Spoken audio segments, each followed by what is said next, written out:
we're going to write a short story today. We're going to use fiction and say imagination. We're going to make up a tale today. Alright? There's a place out there, and what it is there's a secret entryway. And the super smartest sheriff in the world investigates it one day, because he's got a hot tip, and he's on the hunt, and it's for a lead. Okay, and it leads him to this backwoods place. It's not too far off the beaten path, but it's far enough off the beaten path. It's because he's like 3 ways off the beaten path. He just doesn't realize it, because he hasn't really gone that far.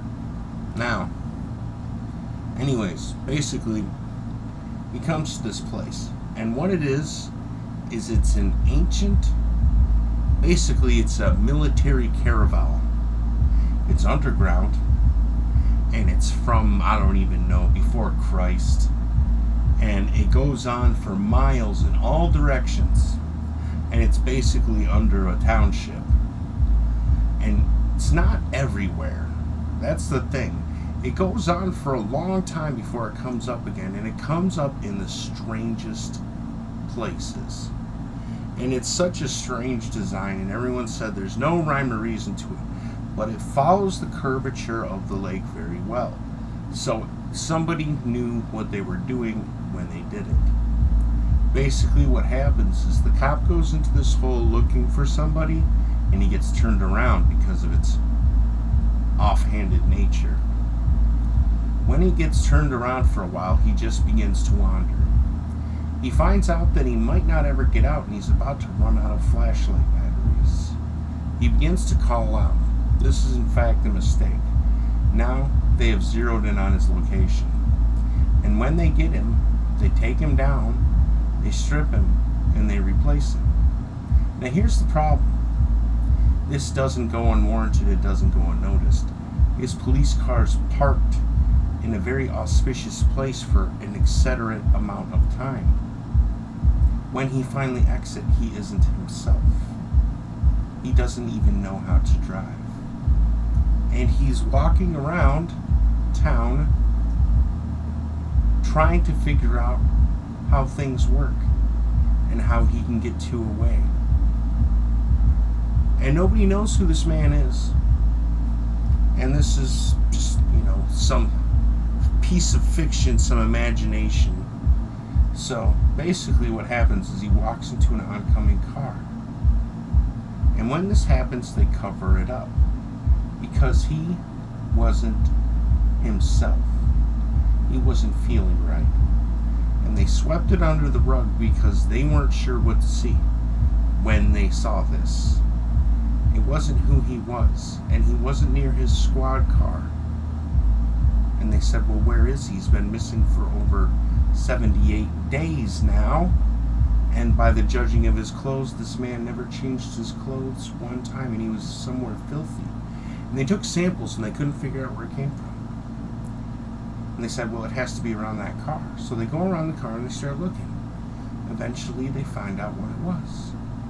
And this is an ancient military caravel right beneath the city, and no one sees it. There's not even a single report for it. They said something is going on here.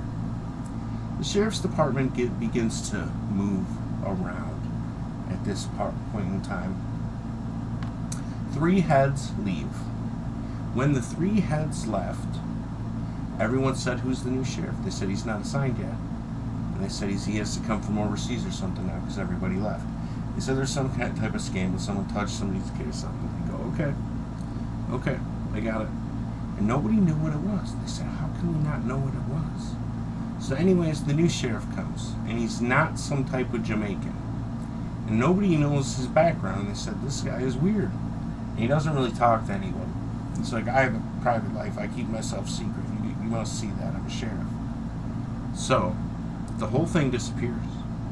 This guy's sheriff for like a day. And then a new sheriff comes. He's a regular white guy, and he goes, okay, I see what's going on. I know why they sent him. He's just trying to get his paperwork stamped. It's already stamped. He can go now.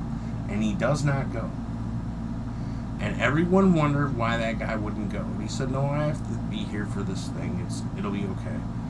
And he said the same thing again. My life is my business, and you must understand. And nobody paid him much mind. But just like that, he vanished. And they said, where'd he go? He went in, somebody said. And they said, well, he went in? And he said, yeah. And guess what? He never came back. And everyone he just said, this is nothing. But something happened.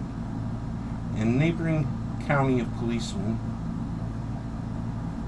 found out about this thing. And they said, what happened to it? And then 3 heads disappeared from their department. And no one could figure out what happened. And the next day, everyone said a new sheriff will be assigned soon. They said this can't be real. And someone said it has to be the Indian Brotherhood. They said, who's that? They said, those guys over on the ridge over there. They said, where's our res? They said, it's all over here. You know, Motown, anything? You guys don't know anything? They said, no. Okay. Well, he said, you guys don't know about it? He said, no, they don't know anything about it. And he said, this is mostly like an English Buick.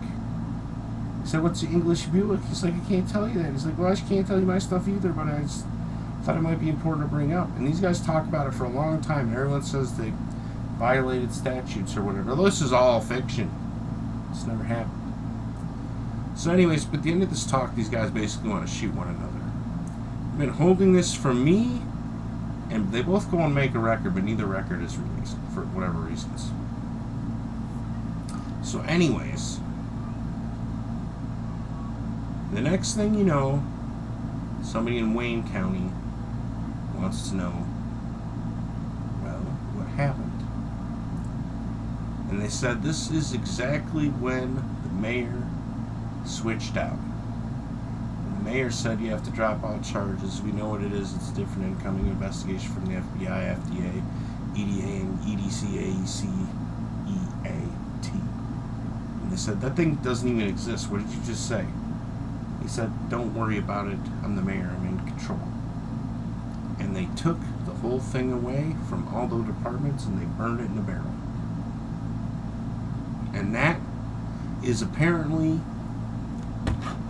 1968, May 3rd, I think. I don't know, I can't remember.